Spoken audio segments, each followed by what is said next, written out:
Hello guys, कैसे हैं आप लोग।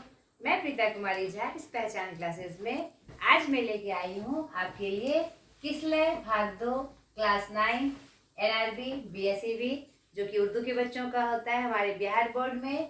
आज पार्ट 3 पुष्प की अभिलाषा, जिसकी पूरी व्याख्या मैंने इससे पहले की वीडियो में आपको बताई थी। आज मैं लेके आई हूँ इसके प्रश्न अभ्यास को लेकर। जैसा कि मैंने आपसे कहा भी था, आप इसको बनाने की कोशिश करिएगा, लेकिन मैं भी उसके बारे में फिर आपको हिंट करूंगी। तो आपने जो आंसर किया है आप उससे मिलान कर लीजिएगा कि जैसे मैं आंसर बता रही हूँ, और क्या कहते हैं, अगर आपने नहीं बनाया है तो फिर इससे हेल्प लेके आप अच्छे से प्रश्न अभ्यास को बना लीजिएगा। ठीक है बच्चों, तो आज किसलय भाग 2 आपके जो पाठ है पुष्प की अभिलाषा माखनलाल चतुर्वेदी जी की जो एक फेमस कविता थी, उसके प्रश्न अभ्यास के साथ मैं हाजिर हूँ। तो देखते हैं, पाठ से पहला है निम्नलिखित पंक्तियों के भावार्थ स्पष्ट कीजिए। तो मैंने आपको बताया था बच्चों, इस तरह का प्रश्न आए, भाव स्पष्ट करे, भावार्थ स्पष्ट करे, आशय स्पष्ट करे, तो सबसे पहले आपको क्या बताना होता है कि यह किस पाठ से लिया गया है और उसके लेखक या कवि कौन है, फिर उसका मुख्य भाव और फिर आपका पंक्ति का भाव, ये आपको बताना होता है बच्चों। तो देखिए क्या है इसमें, चाह नहीं सम्राटों के सब पर, हे हरि डाला जाऊं, चाह नहीं देवों के सिर पर, चढ़ूं भाग्य पर इठलाऊं। यहाँ एक पुष्प के माध्यम से, एक फूल के माध्यम से हमारी राष्ट्रीयता, राष्ट्रभक्ति को दिखाया गया है कि कैसे एक फूल भी कहाँ समर्पित होना चाहता है, कहाँ चढ़ा हुआ जाना पसंद करता है, जहाँ पर हमारे देश प्रेमी जो अपना शीश चढ़ाने, भारत माँ की रक्षा के लिए शीश चढ़ाने जहाँ जा रहे हैं, उस रास्ते पर मुझे बिछा दिया जाए, उसकी भी ये तमन्ना है। तो पुष्प के माध्यम से वो पूरे देश को जागृत कर रहे हैं कि अब वो समय आ गया है कि हम अपनी भारत माता की रक्षा के लिए अपना सर्वस्व न्यौछावर कर दें और सजग होकर उनकी आत्मरक्षा के लिए हम खड़े हो। तो यहाँ पर पुष्प के माध्यम से यह बात कही जा रही है कि पुष्प चाहता है कि मेरी यह इच्छा नहीं है। यह पंक्ति आपको आंसर ऐसे करना है, यह पंक्ति हमारी पाठ्य पुस्तक पुष्प की अभिलाषा पाठ से ली गई है, जिसके कवि हैं माखनलाल चतुर्वेदी जी। इस पाठ में माखनलाल जी ने जो राष्ट्रभक्ति दिखाई है, राष्ट्रभक्ति का जो संदेश दिया है हम पूरे भारतवासियों को कि अब हम समय आ गया है कि हम पूरे आत्मबल के साथ पूरे एकजुट होकर अपनी भारत माता की रक्षा करें। यहाँ एक फूल को माध्यम बनाया गया है कि मेरी इच्छा क्या है, यानी कि सर्वप्रथम हमारी चाह क्या होनी चाहिए, अपने देश के प्रति समर्पण, समर्पण की भावना, समर्पित होना। ठीक है, ये असली देशभक्ति है, यही हमारा असली कर्तव्य भी है। यहाँ पर फूल ने जो इच्छा व्यक्त की है, अपनी चाह व्यक्त की है, इसी को दिखाया गया है। इसमें समझाया गया है, चाह नहीं सम्राटों के सब पर, हे हरि डाला जाऊं। एक पुष्प क्या कहता है कि मेरी ये इच्छा नहीं है, मेरी यह चाह नहीं है कि मैं सम्राटों के सब पर डाला जाऊं और मैं खुद में इठलाऊं। ठीक है, और मेरी ये ऐसी भी इच्छा नहीं है कि मैं देवों के सिर पर सजूं। अभी मेरी इच्छा यह है कि मैं उस पद पर सजाया जाऊं जहां पर देशभक्त अपना शीश अर्पण करने जा रहे हैं। आगे की पंक्ति में यही भाव स्पष्ट किया गया है इसमें। तो यह इन 4 पंक्ति में फूल ने, एक पुष्प ने अपनी इच्छा व्यक्त की है, मुझे सम्राटों के सब पर सजाया जाए, ये मेरी इच्छा नहीं है। मैं भगवान के सिर पर चढ़कर अपने भाग्य को इठलाऊं, यह भी मेरी इच्छा नहीं है। ठीक है, ऐसे करके आप आंसर करिएगा। दूसरा प्रश्न है, प्रस्तुत पाठ में मैं शब्द का प्रयोग किसके लिए किया गया है। तो यहाँ पर स्पष्ट है बच्चों, चाह नहीं मैं सुरवाला के, या मैं शब्द किसके लिए प्रयोग किया गया है, एक फूल के लिए, एक पुष्प के लिए, जो कि संकेत करता है हमारे सारे भारतवासियों को। लेकिन इस कविता में मैं शब्द का प्रयोग पुष्प के लिए किया गया है। ठीक है, सीधा आसान था ये आंसर। तीसरा है, हे वनवाली मुझे तोड़कर उस रास्ते पर फेंक देना जिस रास्ते से होकर अपनी मातृभूमि पर शीश चढ़ाने वाले वीर जाते हैं। उपयुक्त भाव पाठ की जिन पंक्तियों द्वारा अभिव्यक्ति होती है उन पंक्तियों को लिखे। नहीं, इसमें अंत में ये पंक्ति कही गई है कि हे वनमाली, मुझे तोड़ लेना और उस पथ पर फेंक देना जहां मातृभूमि पर शीश चढ़ाने गए हैं। प्रश्न आपका क्या कहता है कि ये पंक्ति के भाव जिसमें स्पष्ट हुए हैं उस पंक्ति को लिखना है। वो पंक्ति हमारी कहाँ है? अंतिम के चौथे स्टेज, मतलब कि 4 लाइन जो अंतिम की पंक्तियां हैं उसी में ये स्टेंजा आया हुआ है। मुझे तोड़ लेना वनमाली, उस पथ पर देना तुम फेंक, मातृभूमि पर शीश चढ़ाने जिस पर जाए वीर अनेक। आपको कैसे लिखना है कि यह जो भाव है हमारी इस पुष्प की अभिलाषा जो कविता है उसकी जो अंतिम 4 पंक्तियां हैं, इस पंक्ति में यह भाव स्पष्ट हुए हैं जो कि निम्नलिखित है। बस चारों पंक्ति आपको नीचे लिख देनी है। ठीक है बच्चों। अब चौथा प्रश्न कहता है भाग्य पर इठलाओं का कौन सा अर्थ ठीक लगता है? ये भाग्य पर इठलाओं का मतलब क्या है? भाग्य पर गर्व करना। तो ख नंबर आपका आंसर एकदम सटीक बैठता है। ठीक है। अब पाठ से आगे देखिए क्या क्या है।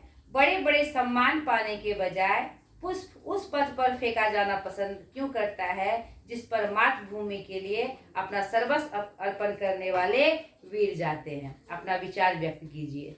यहाँ पर ये हमारे कवि माखनलाल चतुर्वेदी यह संदेश दे रहे हैं कि अब भारत माता को आपकी आवश्यकता है और आपका सबसे पहला कर्तव्य होना चाहिए भारत माता की रक्षा करना, अपने देश की रक्षा करना और उसे गुलामी की जंजीरों से मुक्त करना। इसीलिए पुष्प के माध्यम से वह संदेश दे रहे हैं कि बड़े बड़े सम्मान को एक किनारे रखकर हमें अभी सजग होकर एकदम आस्था के साथ और पूर्ण तैयारी के साथ भारत माता की रक्षा के लिए जाना है। इसलिए अभी मुझे किसी सम्मान का मोह नहीं करना है, हमें वहां जाना है जहां पर हमारे भारत माता की रक्षा हो सकती है या जिस वे से हम भारत माता की आत्मरक्षा कर सकते हैं। इसीलिए यह विचार, यह बातें, सर्वस्व अर्पण करने की बात, अपने देश के प्रति यह बात आई है। ठीक है बच्चों।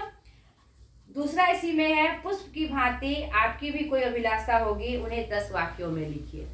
नहीं, सबके बारे में अपने अपने मन में कुछ ना कुछ बातें आती है, कुछ ना कुछ इच्छाएं आती है, चाह आती है, अभिलाषा आती है। तो आपको आपके मन में कौन सी अभिलाषा है कि आपको क्या बनना है, आप किस क्षेत्र में जाना चाहते हैं या क्या करना चाहते हैं, या माता पिता के प्रति आपकी क्या अभिलाषा है, या देश के प्रति आपकी क्या अभिलाषा है, या आपके मन में ऐसी कोई अभिलाषा जिसको आप चाहते हैं कि वो पूर्ण हो जाए।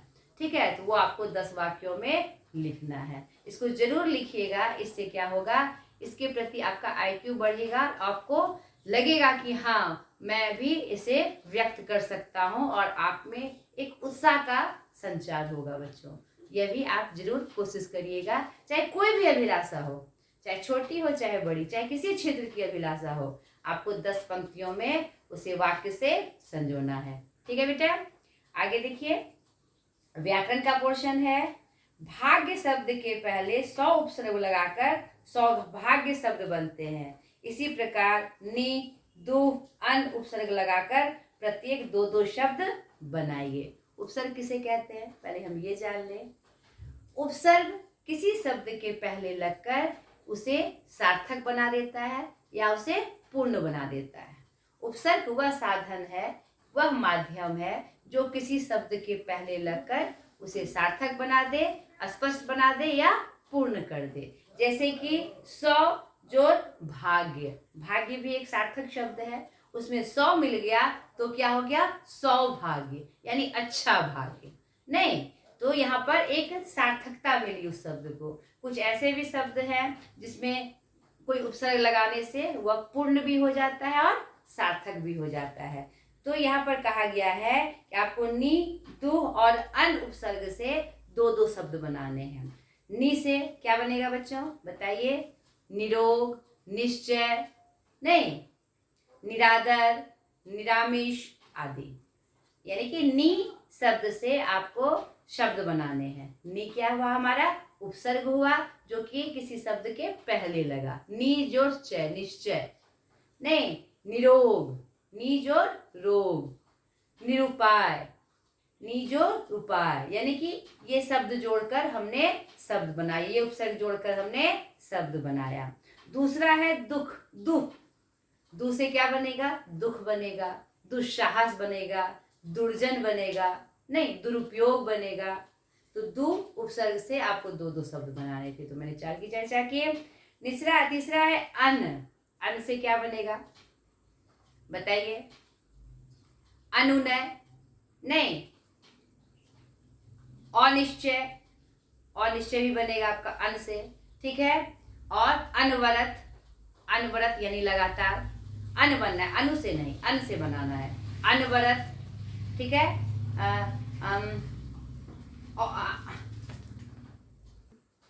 अन्नपूर्णा बोल सकते हैं हम, अन्न जोड़ पूर्णा, ठीक है। ऐसे ही आपको दो दो शब्द इससे बनाने हैं। ये भी हो गया आपका। अब कुछ करने के लिए एक्टिविटीज है आपके लिए। कल्पना के आधार पर इस कविता से संबंधित एक चित्र बनाइए। तो इसमें कैसा चित्र बनेगा? एक फूल, यहाँ पर कुछ वीरों का दिखा देना है आपको, जैसे कि यहाँ पर भी चित्रांकन है उसका, और उसमें से कोई चित्र आपके जो कल्पना में आए वैसा चित्रांकन करके पेंसिल वर्क से हो चाहे कलर से हो बना के आपको कोशिश करनी है कि आप इसमें सक्षम हैं कि नहीं है।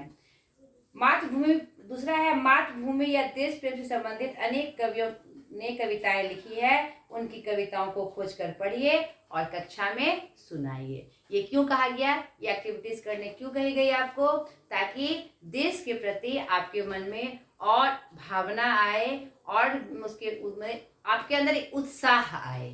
आप उसको खोजिए कि एक देश के प्रति समर्पित वाली कौन सी कविता है, और उनको कक्षाओं में पढ़ाएंगे या बताएंगे, सुनाएंगे, तो बच्चों में भी इसके बारे में पहले जानकारी होगी कि देश के प्रति हमारा क्या कर्तव्य है, कैसे हम देश के लिए कुछ कर सकते हैं, और उन सब बच्चों में भी एक उत्साह आएगा और इससे आप एक प्रमुख भूमिका निभाएंगे अपने देश के प्रति। इसलिए एक्टिविटीज करने के लिए आपके पाठ में आया है।